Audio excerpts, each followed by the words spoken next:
রাজকীয় আভিজাত্য আর প্রকৃতির অপূর্ব মিতালি, তারই নাম নীরমহল।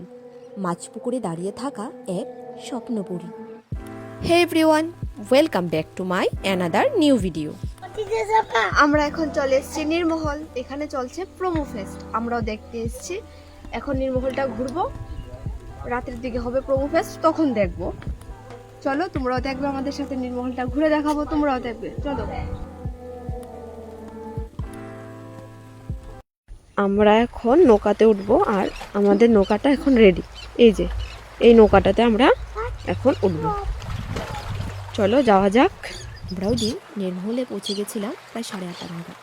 আর অত সকালে লঞ্চ ছাড়ে না, এত মানুষ থাকে না তো, তাই আমরা ওই দিন নীরমহলে নৌকা করে গেছিলাম। মজা হচ্ছে বাবা, মজা হচ্ছে। আমরা কোথায় যাচ্ছি বলো? বলো নীরমহল।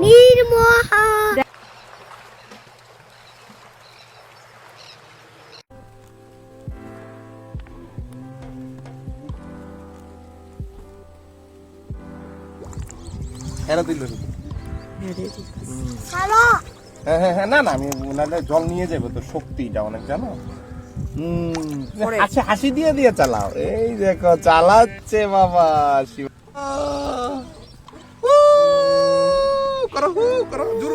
মহারাজা বীর বিক্রম কিশোর মাণিক্য বাহাদুর 1930 সালে এই চমৎকার প্রাসাদটি নির্মাণ করে। এটি ভারতের 2টি জলপ্রাসাদের মধ্যে একটি।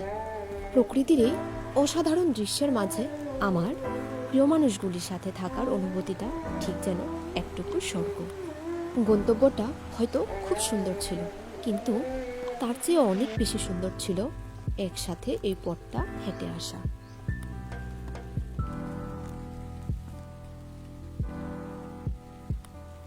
আজকে নীরমহল ঘুরতে আসার পর আসল বস্তু আমার ছেলে। তুমি কাকে খুঁজতে এসছো? রাজা কোথায়? এক রাজা, তুমি রাজা না?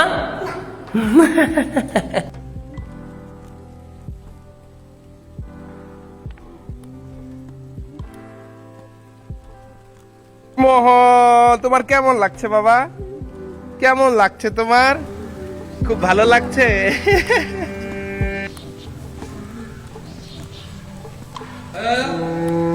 নৌকা করে আসা যাওয়ার সময় প্রচুর মানুষকে দেখতে পাওয়া যায় মাছ ধরতে।